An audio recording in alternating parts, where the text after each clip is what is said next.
ากได้แพงอยากได้แพงโดยเท่าไรเพิ่นอยากได้50โดยความกว้างความยาวมันเท่าไรน่ะบ่เสียงว่า25คูณ20 25คูณ20โดย50ล้านพุโดย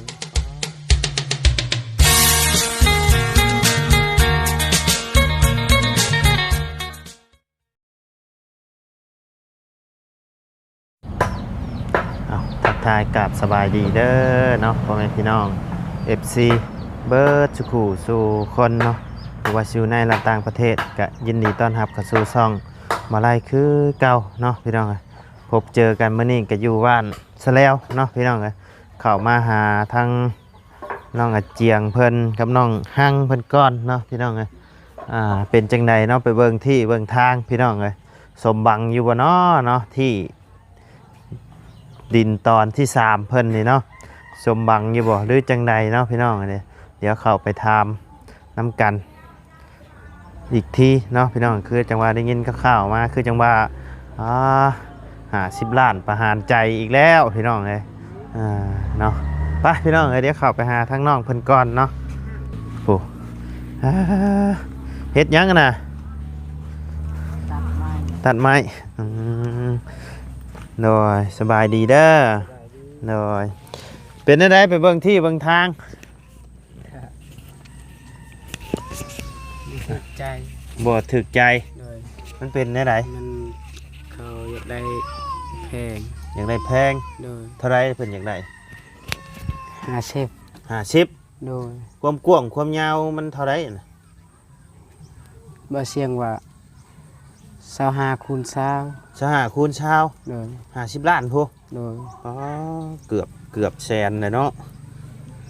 50ล้านพี่น้อง 60,000 70,000น่ะโดยแล้วบัดนี้ก็เลย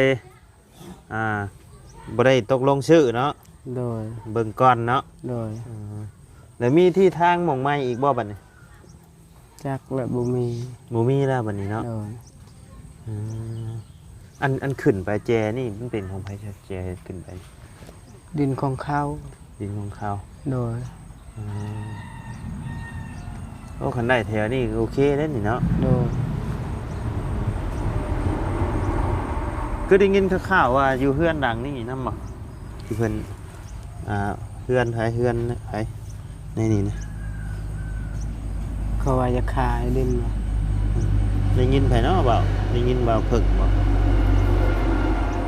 ที่ว่าผัวเราถูกจับนะผัวเรา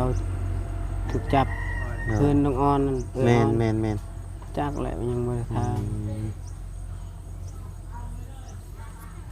น่าจะได้เคยได้ยินซื่อนะเป็นจังได๋บ่ได้นางปลอบใจน้องเพิ่นยังไงบัดนี้นางปลอบใจน้องเพิ่นนี่แหละเฮ็ดได้ซะไปเบิ่งที่ทางตอนที่3ก็ผิดบังอีกแล้วสบายดีเด้อพี่น้องเด้อสบายดีมันเป็นย้อนหยังคือว่าผิดบังผิดบังนะน้องมาแพงเพิ่นจะขายเท่าไหร่ก็50ล้านป้าเคยได้ยินแต่นำเพลง50ล้านประหารใจเจอแล้วบัดนี้นะมาเจอที่ดินไปแทบบ่เป็นมาที่นี่พี่น้องเอ้ยที่ดินคือบ่ได้งามปานใดเพิ่นคือการอยากขายฮ้อน50ล้านพุ่นบ่ล่ะ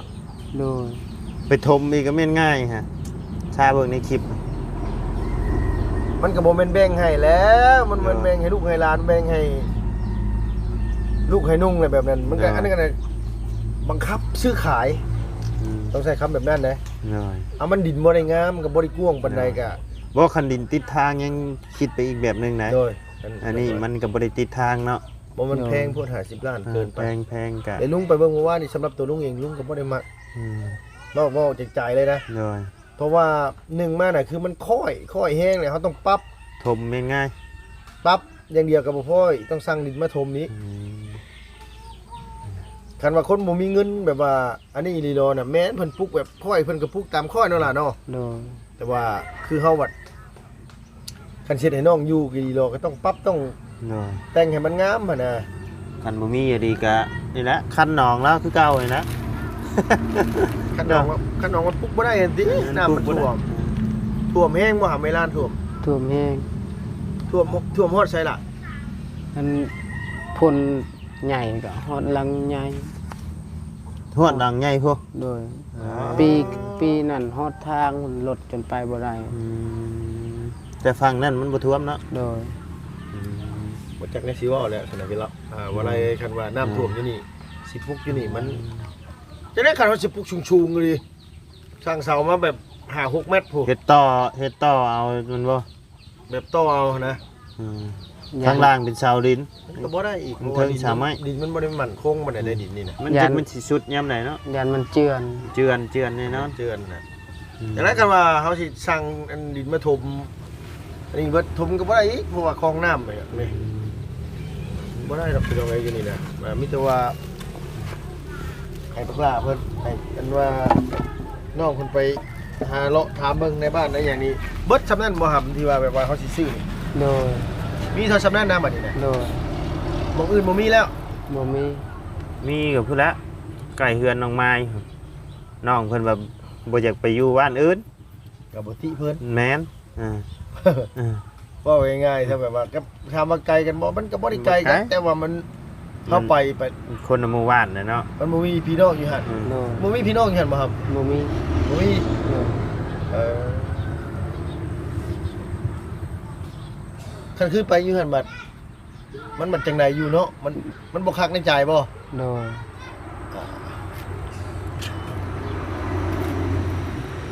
คันว่าคือว่าที่หม่องเฮียนบัด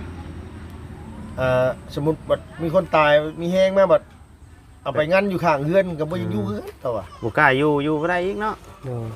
อยู่หั่นนั่นคือคันบ่มีเนี่ยบ่เอาดีกว่านะน้องเราว่าแม่นบ่ครับ โดย บ่มีนี่บ่เอาดีกว่าเนาะ โดย เพราะว่าอย่างพี่น้องเอ้ยอยู่หั่นน่ะไผอยู่ใกล้ก็มีแต่คนตายเอาไงว่าไผก็ตายเฮือนสีขาวๆนั่นก็มีคนตายจนมีคนอยู่นั่นแหละเนาะ โดย แต่มันเป็นดินฮ้อนดินมันมาอาถรรพ์ว่าง่ายซะ โดยไผไปอยู่ก็อยู่บ่ได้เนาะ โดยเอาอันลุมโรงเรียนมาทางเฮือนเสาแซ่พี่ได้ซะเพิ่นบ่ขายบ่ซะน้องมันหมองปลากล้วยน่ะ ฉะนั้นเขาบ่คายคือกัน ขายกับแบบว่าเฮาไปถามนั่นนี่นักได้ราคาแต่ว่าขอแบ่งขอหยังหั้นนะ โอ้แล้วดีเนาะ โหดได้ราคานะ ตัดฟังทั้งนี้นี่อันที่ว่างๆแถวนี้น่ะห้องไผซะล่ะ ก็บ่แน่นดินเฮือนดินเขา แล้วนั่นจะเพิ่นบ่ขายบ่ บ่ถามแล้วเขาเพิ่นว่าอยากเอาไว้ให้ลูกหลาน ผมว่าเก็บไว้ให้ลูกให้หลานเพิ่น โดย เพิ่นบ่แบ่งให้ได้ว่าจัก10คูณ10จังซี่เนาะ โดย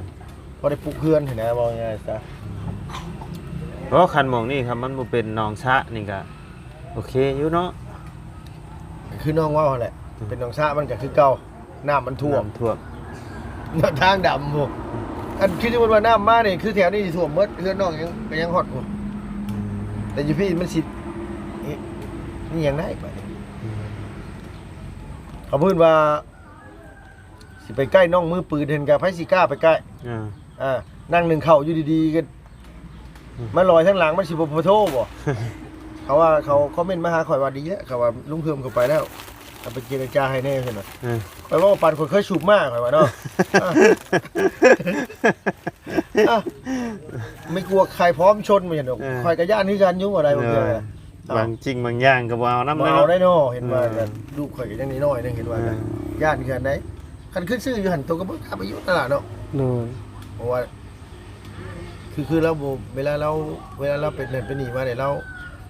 เวลาเราอยากให้เนี่ยเราบ่ฟังไผเป็นบ่เนาะ โดย แบบว่าบ่ฟังไผได้แน่ว่าอะไรแต่พ่อแต่แม่ก็ยังแบบ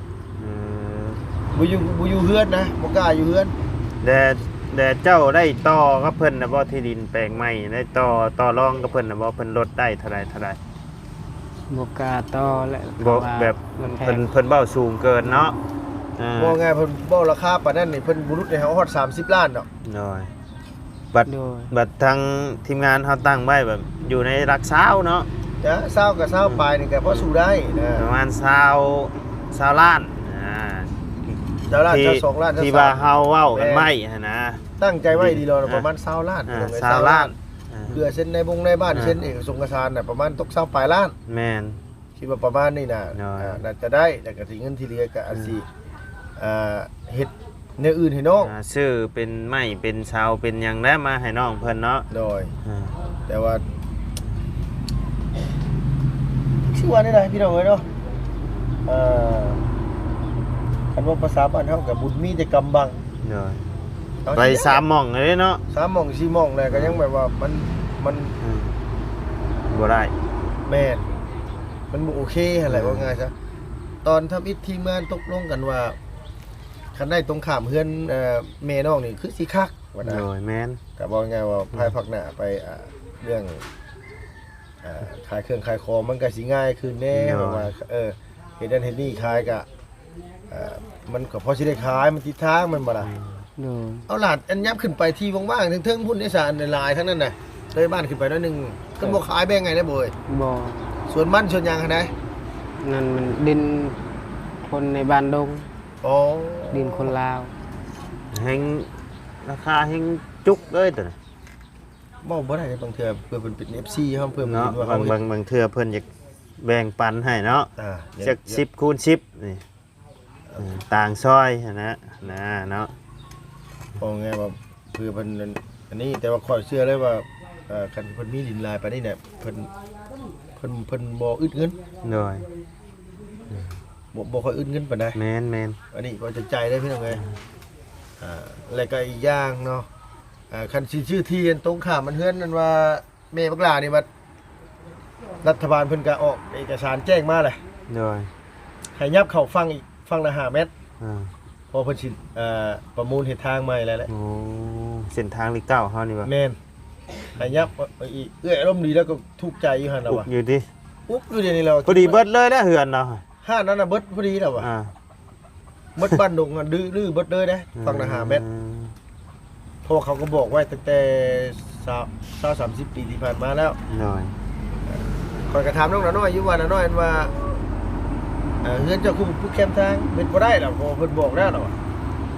ยังดีแต่น้องละน้อยแล้วไอ้ไหวตัวทันเนาะ โดย แล้วนั่นเราปลูกอยู่ปลูก ยังว่าอยู่เดี๋ยวกันเนาะอันนี้ก็เสียใจน้องมันเลยกินไปได้หมองใดจักสิพ่อใช้บาดนี้ แม่น กินน้ำปลาคาปลาคิงเท่านั้นเพิ่นบ่ให้ติห่ำ บ่ บ่แบ่งเลย โดยดินเอื้อยอ้อนจากลาวสิขายจากบ่ อ๋อ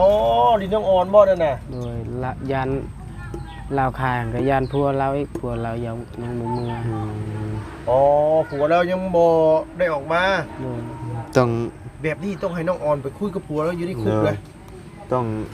แม่น ต้องอีหลีเด้ไปคุยอยู่ในคุกก็คือแบบ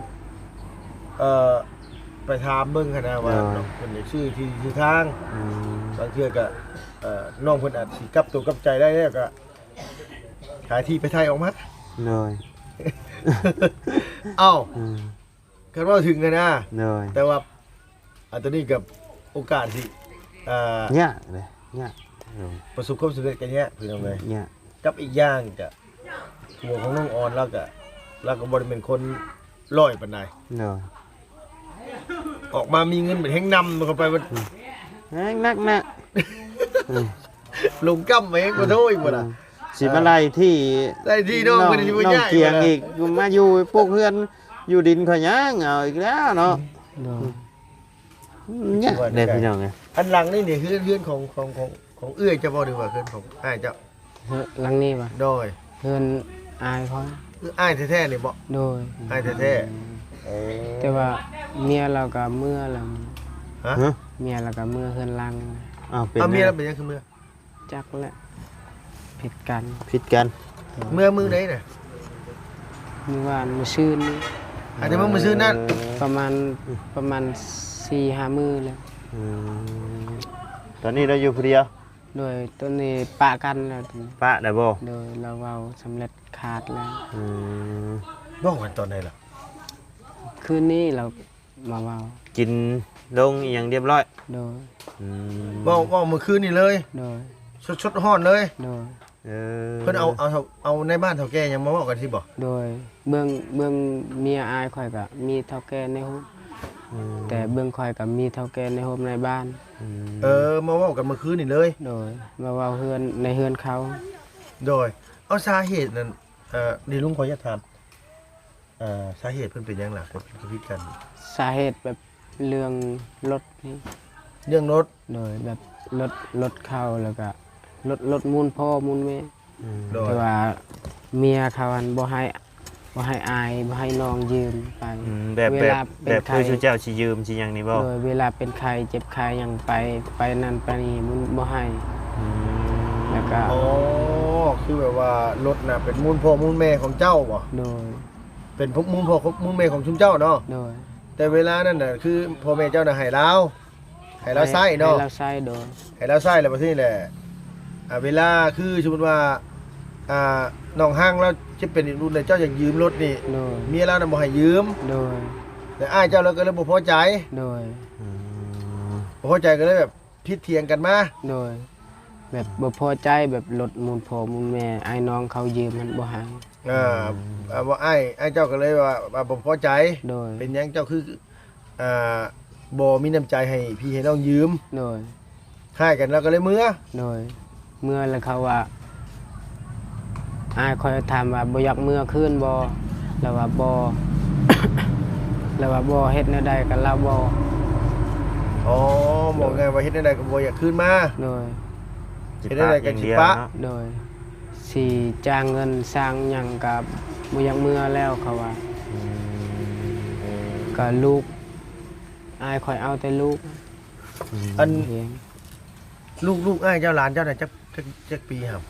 ประมาณปีปลาย ประมาณปีปลาย โดยเมื่อคืนนี่ก็เราให้ตลอดจริง อ้ายเจ้าน่ะลูกนะ โดยลูกอายคอย เออ เพิ่นกินนมแม่เพิ่นบ่ กินนมแม่แต่ว่าแม่บัดนี้ แม่ แม่เมื่อปาก แม่เมื่อเลยเนาะ โดยเมื่อคืนนี่ก็มาคลอดเต้านมลูกค่อย มาขอเต้านมลูกเจ้า โดย แล้วก็แบ่งเอานมน้ำเจ้า โดย นมลูกเจ้าแล้วไปกินก่อนเนาะ โดย เออยังดี ค่อย แต่ว่า ก็ มีอยู่นี่เนาะ ค่อยก็ให้อีตอนแล้ว โดย เอาซอยเดือกันไปนี่นะเห็นได้ซะเนาะ บัดนี้คือเราเลี้ยงลูกผู้เดียวบัดนี้ โดย แต่อ้ายเจ้าน่ะเรามีลูกเป็นจักคน คนหนึง แม่ ผู้เดี แม่ ยว นบ่ผู้อุ้มลูกกินนี่นะ โดย เออ บ้านเมียเราอยู่บ้านไหนล่ะ อยู่บ้านพะลอง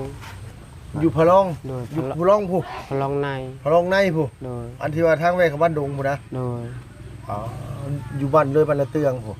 แม่นบ่ล่ะ แม่น แต่ทางเขาทางลังละทอทาง เด้หาเราอุ้มลูกอยู่แม่นบ่ เห็นอยู่แล้วอุ้มเมื่อวานนี่คือเอ้าว่าคิดในใจว่าผู้ชายก็คืออุ้มลูกว่ะ อืม เรา ลูกเราก็ให้ตลอดเลยเนาะ เป็นคนนั้นบ่ แม่น วันนี้ก็เลี้ยงลูก เมียเราว่าเจะอยากได้หยังกันเอาไปหมดเราว่าเราเลือกแก่โตก็ได้เลือกโตก็ได้ เราสิไปเฮ็ดงานเฮ็ดหยังอีกเราว่าเฮ็ดแนวใดก็บ่เมื่อคืนอายคนนี้ก็ถามว่าผิดเรื่องหยังมีเรื่องหยังเกี่ยวข้องกับเราว่าให้เคลียร์ให้หยังได้ สิยอมเปลี่ยนแปลงทางนี้เนาะ โดยสิยอม แต่ เปลี่ย ทางนั้นนะบ่เอา โดย จังไดก็บ่กลับมา โดยบ่กลับมา จังไดก็สิปะสิห้างอย่างเดียว โดย ลูกเจ้าอยากได้เจ้าก็เอาไป โดย คือเราสิเมื่อตัวผู้เดียวเลยแล้วสิไปเฮ็ดเวียก โดย คือเราก็บ่ได้เอาอย่างเมื่อเลย บ่มีหยัง เดี๋ยวเพิ่นอยู่เหมือนกันมันจักปีเท่าไหร่บัด ประมาณ3 ปีแล้ว เป็นจักสิว่าที่ใดนะมึงบางเทื่อเลยเพราะว่าคืออยากหาเรื่องอยากเลิกก็คือแหละคอยว่าแต่ว่าเรื่องแค่ว่าขนาดว่าพี่น้องยืมรถล่างแล้วว่าเมียแล้วก็บ่อยากให้อย่างเงี้ย โดย แต่แล้วก็เหตุผลจำนี้อาจสิมีปากมีเสียงกันได้ก็สิว่าพระเจ้าบ่เชื่อข่อยก็ข่อยสิเมื่อบ้านข่อยป้าห้างกันสิได้ก็สิแบบนั้นแหละก็ว่านะที่เจตนาก็อยากเลิกกับผัวเลยเพราะว่าทั้งอ้ายเจ้าไปง้อกับเพิ่นก็บ่มาเนาะล่ะ โดย ปกติคันเรื่องชั้นนี้มันก็ให้อภัยกันได้เนาะ โอ้ยจะตีกันคุมตาจนลำกันยังให้อภัยกันนะ ผัวเมียเนาะ เด้อผัวเมียตีกันก็ยังให้อภัยกันว่าไงลงไม้ลงมือ เมีย จน อา เป็น ย พื้นอยู่โรงพยาบาลกันยังนั่นเนาะ เมียอายคนนี้ก็มันบ่ดี ผิดในใดก็ผิดน้อยก็ไม่อยากให้ เหมือนว่า หลาน คือคนอารมณ์ร้ายแหละ โดย คือแบบว่าน้อยหนึงก็บ่ได้สินะน้อยหนึงก็พิษให้กันสินะ ก็อายข่อยบ่แม่นเว้าบ่แม่นยองเขาแต่ว่า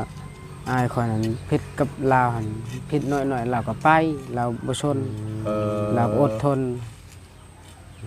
แต่เมียนั่นน่ะ โดยใจหายมี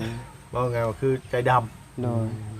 คนขนาดลูกน้อยๆยังกล้าทิ่มไปนะ เนาะ ว่าไงกันจังซี่แหละพี่น้องเอ้ยคนเฮาเพื่อมันสิเป็นครอบเป็นครัวเพื่อสิเป็นพ่อเป็นแม่คนนี่ แม่น หนึ่งมากนี่คือลักๆเลยก็คือความให้อภัยกัน แม่น กันว่าสิเป็นเรื่องใหญ่ปานใดคันว่าให้อภัยได้ก็มันก็เป็นเรื่องธรรมดาถือว่าเป็นเรื่องน้อยปานใดก็ให้อภัยบ่ได้ก็เป็นเรื่องใหญ่ แม่นแม่น ว่าอย่างพี่น้องเนาะบางทีมาร่วมชีวิตนํกันแล้วจังไดนะมันก็บ่แม่นว่าสิว่าของง่ายๆเพื่อสิมาอยู่กันได้ปานนี้นะคันว่ามันคันว่าเฮากะว่าอยู่นํกันบ่ได้เลยบ่ต้องไปขอไปแต่งกันมาอยู่นํกันก่อนเบิ่งนิสัยกันเด้อจังไปทางไหนก็ไปแน่ว่าได้สำหรับข่อยนะ ถ้าว่าฮีตทางนี้มันแบบบ่ได้เนาะ โดย กันอยู่นํกันเลยต้องต้องแต่งบ่ โดยแม่ ผู้ใหญ่ต้องรับรู้วัด โดย ฮีตลาวเฮาหั่นนะอยู่เอานะ อายข่อยก็คิดแห้งแล้วหรือว่า อืม เอาลูกเอาไปหั่นให้แม่เราหั่นคือไปมาคืนเมื่อคืน คืออันเราน่ะสิเอาลูกเรานี่เอาไปให้แม่ให้เมียเรา บ่ บ่แม่นคือความหมายเด้อข่อยพังนี่ทั้งอ้ายแล้วนี่เอาลูกไว้เพื่ออยากให้เมียน่ะกลับมา โดยแม่ เออ แต่เมียหันมันบ่ใจอ่อนนะมันบ่กลับ เมียบ่ใจอ่อน บ่กลับ จังไดก็สิดื้อรั้นไป มองง่ายๆว่าคือไอ้พวกเรานี่คือเราเนี่ยอยากให้เมียกลับมาเนี่ยต้องเอาลูกไว้บ่ให้ลูกเมื่อนำเมีย แม่นก็อ เพ ยาก ราะว่าเพื่อไม่ให้เมียนี่คิดฮอดลูก แม่นอยากให้เมียคิดฮอดลูก อยากกลับมา นมน้าวให้เมียกลับมาหั่นนะ เพื่อว่าเขาคิดฮอดลูก แม่นเพื่อว่าคิดฮอดลูกผัดแห้งบอกผัวอยากได้หยังเอารถ ลูกจะเอาไปโลด ลูกก็เอาไปรถคิดเบิ่งลูกยังกินนมอยู่นะเนาะลูกยังกินนมเจ้าของอยู่ก็ยังบอกรอคิดน่ะ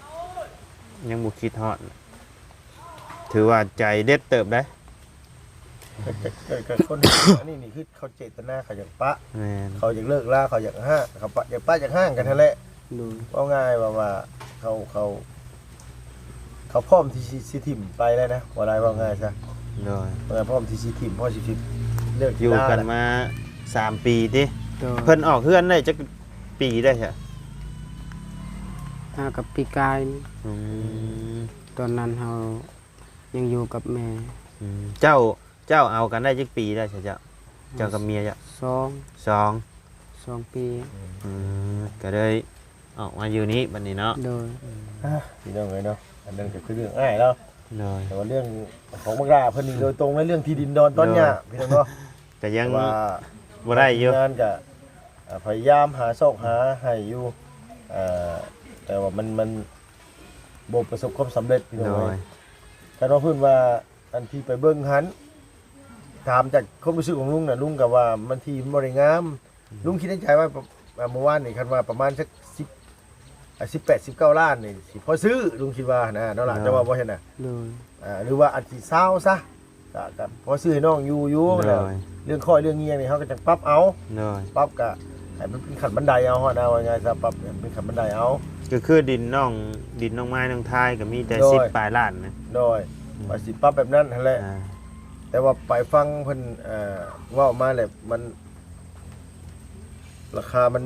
แพงเกิน โดย 50 ล้าน อืม และมันค่อนข้างสิแบบว่าผิดหวังในน้อยหนึงพี่น้อง โดย เฮาก็อยากให้น้องเพิ่นไล่ แม่น คันดูว่าเฮามีเงินเหลือเฮาก็สิถามผู้ใหญ่เพิ่นต่อผู้ใหญ่ใจะดีเพิ่นว่าเพิ่นสิให้เฮาซื้อหยังมาให้น้องเพิ่น โดย เป็นไม้บ่เป็นเสาบ่ตรงนี้นั่นบ่ แม่น เผื่อว่าอาจสิสร้างเฮือนเฮ็ดซ่านให้น้องเพิ่นนั่นแหละคันว่ามันได้สำใดก็เอาหันนะพี่น้องเอ้ย โดย บ่ได้ให้น้องอยู่มีที่มีทางตัวเองนี่ก็ปลูกผักปลูกหญ้ากินเนาะบ่ถือว่าขายดอกแต่ว่าพอได้กินนี่เอานี่แหละ 10ด้านมันก็นักเติบเนาะมันถือว่าโอ้ สุดเด้อ โดยสำหรับคนมีก็ โดย คิดว่าบ่ได้หลาย โดยแม่น จัดงานแต่งก็ได้อยู่กับปุ้นอยู่บ่ได้เลี้ยงคน โดย คิดว่าสิคนมีแน่นะ แม่น แต่คนบ่มีคือน้องเพิ่นนี่หรือว่าดื้อเฮาซะเอา โดย เฮาก็ว่ามันโหดไป โดย 10 ล้านนี่มันก็ตกอยู่ประมาณอยู่เกือบแสนบาทเพราะว่า เงินเดือนค่อย2-3เดือนยังบ่ฮอด เดี๋ยวอย่าว่าแต่เจ้าเถาะข่อยก็คือกันนั่นแหละ มัน เอากะเสียใจน้ำเนาะสำหรับดินดอนที่3กะถือว่าผิดหวัง โดย อีกเส้นเคยพี่น้องเลยเดี๋ยวหาตอนใหม่อีก แต่ว่าบ่ได้น่ะเสียใจนํ โดย แต่ลุงนี่สู้ต่อไป โดย สู้ต่อไปหลายเดียวกับพ่อ กะเสียใจตัวที่บ่ได้ตัวนี้ ก็ อีก ค่อย นะ บ่เสียใจเพราะว่าเขาขายแพง นั่นแหละจัง บ่ ว่า ซื้อดอกเดี๋ยวเขา กับ ซื้อไปเขาก็สิรวย เฮา ซื้อไป ผิดหวังหั้นนะว่า ผิดหวังเลย ว่าสิให้น้องเพิ่นได้ดิน โดย ตอนที่3นี่กะบ่ได้ คิดว่าสิได้กะว่าสิบ่มีปัญหาหยังเนาะ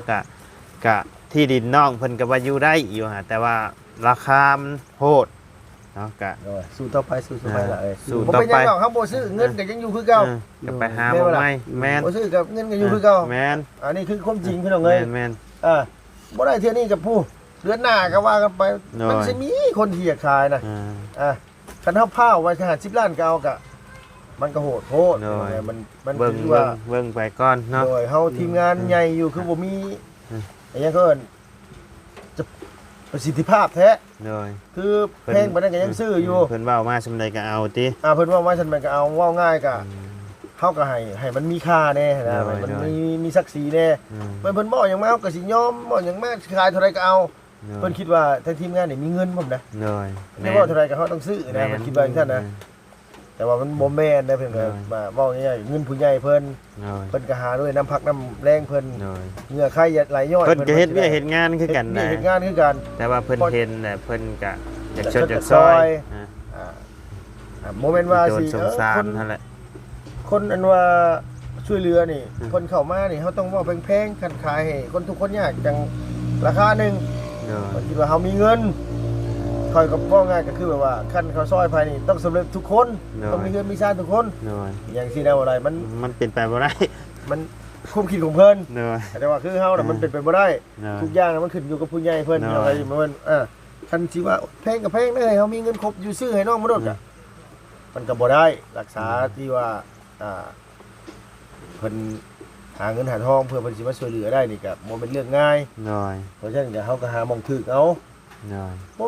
มีเดือนนี้เดือนหน้าเฮาก็จังมากันบ่มีเดือนหน้าเฮาก็เดือนต่อไป โดย เงินก็บ่ได้หายไปใส่ แม่น เล่นบ่ล่ะ แม่น ตู้น้องมันก็พออยู่เอา น้อย ฉะนั้นเบิดฝนนี่ก็อยู่ได้ อ่า เบิดเท่านั้นแหละคันว่าบ่มีดีโลก็เอาหาซื้อไม้ซื้อตอกให้น้องเพิ่นเฮ็ดหม่องไม้เฮ็ดเท่านั้นแล้วแม่นบ่ล่ะ ต่อเติมให้มันดีกว่าเก่านี่ครับ มันดีกว่าเก่าให้มันสูงขึ้นกว่าเก่า อืม คันว่านั่นตกแรงมากกันเงินเดือนเท่าไหร่โทรเมาส์ทำไมนั่นก็เดินเจ้ากันบ่ยามของแม่เจ้าว่าทางไหน บ่แม่นค่านี้ค่า เฉพาะแต่ขานี่ ขา คือ เลย ได้ โด เนาะ ย ตายพี่น้องเอ้ย คัน อันนี้ มองนองนี่แม่นเนาะ โด บ่ ย ไปดูเนาะซื้อทอมาใส่นี่ซื้อทอมาใส่แล้วเขาถมนี่ก็พ่วงขึ้นมานี้เอาก็ตัดออกให้ได้ซะ ถมกับจักสิเอาดินมันใส่ถม เอาซื้อเอาเขาซื้อทอมา ร ใส่ ถจักสิเข้ามาทางใดอีก บ้างเอาเฮือนกะ บ้างเฮือนผู้ดู เอ้าเอาให้น้องคนบ่เครียดสิได้พี่น้องเอ้ยว่าไงคนอยากได้ก็อยากได้ใจสิขาดคือกันแหละ เอาจังใดก็สู้ๆต่อไปเนาะหาเบิ่งที่ทางดินดอนตอนหญ้าหมองไม้ โด เนาะ ยมีแต่บ่มีหยังนะปลอบใจแล้วมีแต่มาม่าแล้วไปต้มกินให้อิ่มท้องเวลาเด้อ เจนล่ะ ทางบ่ได้บ่มีหยังมื้อนี้ บ่เป็นหยัง โดย บ่มีก็น้องมันฮู้จักอยู่ดอก โดย โดย เพราะว่าเฮากับบ่มีคือกัน โด ก่อน ยเอาจังใดก็สู้ๆเนาะ สู้ๆ โด ก็ได้ ยไป โดย สำหรับคลิปนี้กับไปละพี่น้องเอ้ย เห็นแต่มันหาเต็มที่ของทีมงานแหละเอาแม่ไม้เจ้านั่น อ่า ลืม เต็ม ไม่ ที่แหละพี่น้องเอ้ยจักหน่อยนี่ก็เข้าบ้านดงนี่ก็ไปซื้อมอง โดย ตึกป่าที่น้องมัน โอ้ปลาเซน้ำเซขึ้นคักได้ตรงเลย ตายเลยเพิ่นปล่อยบ่ล่ะเพิ่นปล่อยปลาบ่ เอาเนาะพี่น้องเลยกะเป็นดินตอนที่3ก็ยังบ่ยังได้อยู่เนาะพี่น้องเลยผิดบังอีกเช่นเคย เสียบก้นข้าไปหาต้มไก่กินเฮามาดิ ต้มไก่อยู่ใช่น่ะ เป็นหัวกูนะ ชื่อโอ้ไก่แล้วหา สิเลี้ยงนี่ บ่ว่าเสียบไก่น้องเพิ่นตก โยต้มไก่น้องเพิ่นนะวะ น้ำตลาดตะลีแล้วต้มเนาะไก่เพิ่นก็ซื้อก็โทสมพิษกับผู้ใหญ่เพิ่นพุ่นแหละเนาะ โดย ผู้ใหญ่เพิ่นให้เลี้ยงให้พวกเขาสิไปต้มกิน ไปซะพี่น้องเอ้ยสำหรับคลิปนี้ก็ลำลากันเด้อพี่น้องเด้อพบเจอกันในคลิปหน้าเนาะสำหรับคลิปนี้ก็ไปแล้วพี่น้องสบายดีเด้อเนาะรอติดตามเบิ่งอีกต่อไปเรื่องดินดอนตอนหยาของน้องเพิ่นเนาะพี่น้องเอ้ยก็เบิ่งอีกก่อนทางทีมงานซอกเบิ่งให้น้องเพิ่นหาซอกเบิ่งอีกมองไม่เนาะพี่น้องเอ้ยไปสำหรับคลิปนี้ไปแล้วพี่น้องสบายดีเด้อเนาะ